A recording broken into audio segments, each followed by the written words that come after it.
So you can see what is shared on the screen, right? I have opened the MATLAB window, and in that MATLAB window, as I already told you, I'm opening the Simulink window. Okay, when I open the Simulink window, it will be appearing like what you can see. Okay, and now in this Simulink window, you see this icon.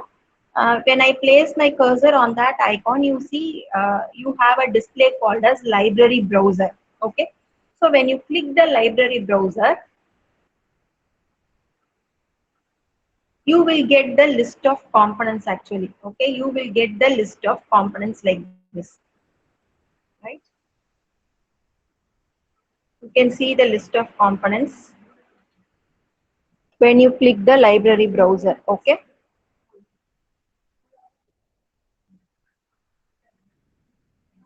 So today's experiment is your second experiment that you are going to talk about the PID controller. Okay, you are going to talk about the controller action.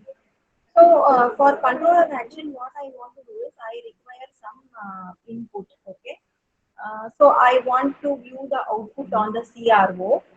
That is the scope. So what I will do is I will take the scope from the Simulink library. Okay, and I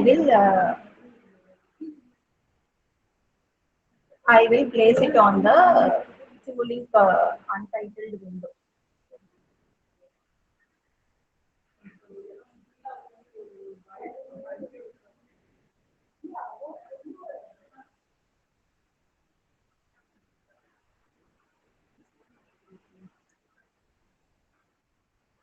So now I'll take the transfer function block. I'm placing the transfer function block, right?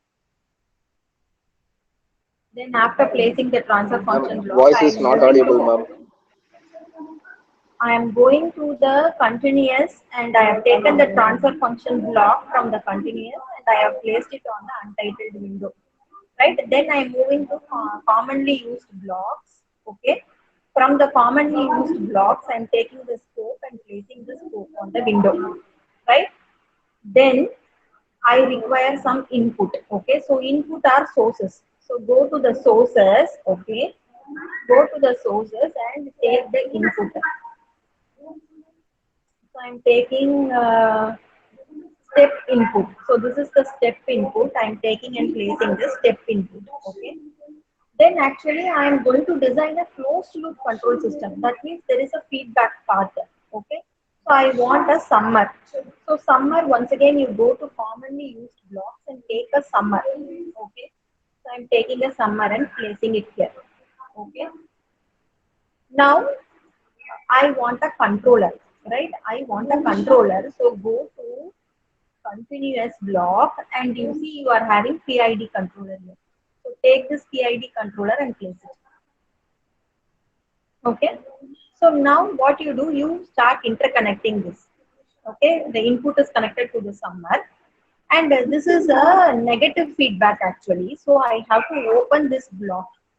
Okay. So I have to open this block and change the sign for the negative feedback. So this plus I am deleting, and I am giving a minus sign, which means it is a negative feedback. Now you see the minus sign has changed. So this is a PID controller, and this is connected to the transfer function block, and the transfer function block is connected to the scope. Now the feedback path is taken and connected.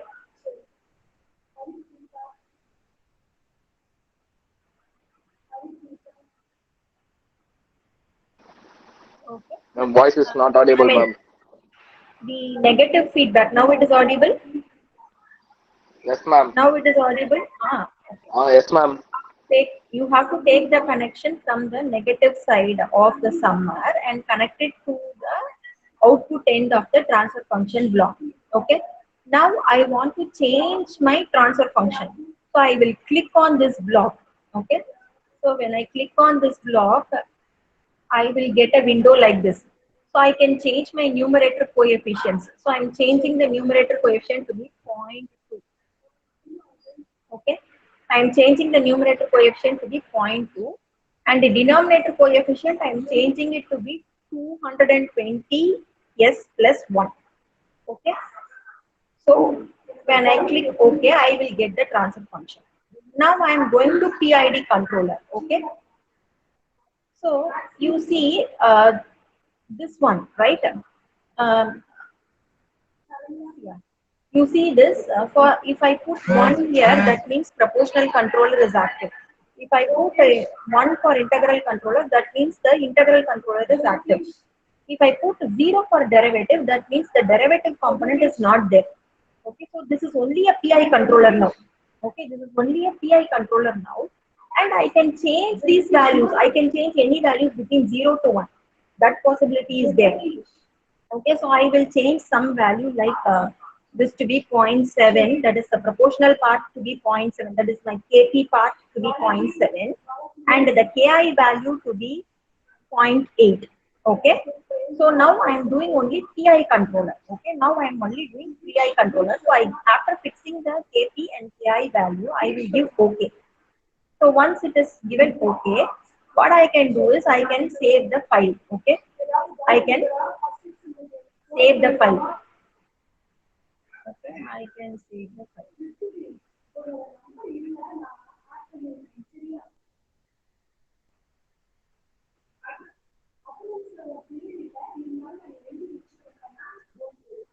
I can make it as ext2,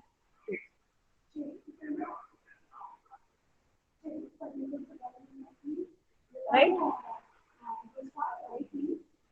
Okay. I have to use some other name. It's case sensitive actually.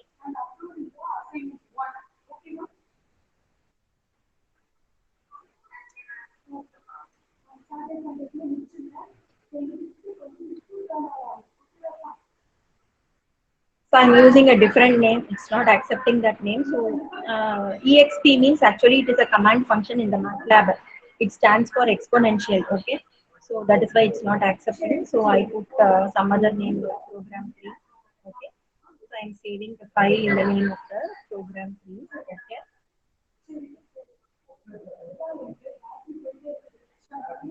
Okay.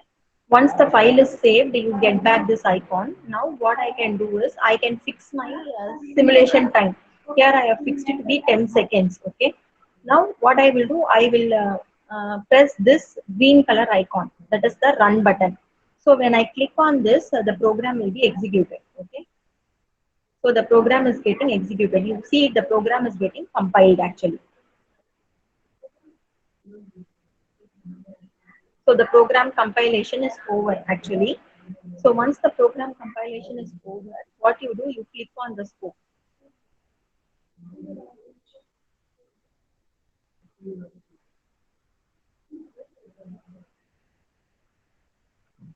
So when you click on the scope, you can get the output response actually, right? So you can get the output response like this. So this is the output response for a PI controller, right? So in the same way, if I want to study the characteristics of a PID controller, what I have to do is I must click this PID. Okay, now for the derivative part, I can include some value of KD. Okay, so I'm changing the value for the derivative controller to be 0.5. Okay, so I give put 0.5 and give OK. Whereas your KP and KI values, I'm not changing. I'm retaining the old values for the value of KD alone. I am just putting another another constant, that is 0.5. Okay, so after fixing that, I am saving the program. Okay, I'm saving the MATLAB model, then I'm going for execution. Okay, I'm going for execution.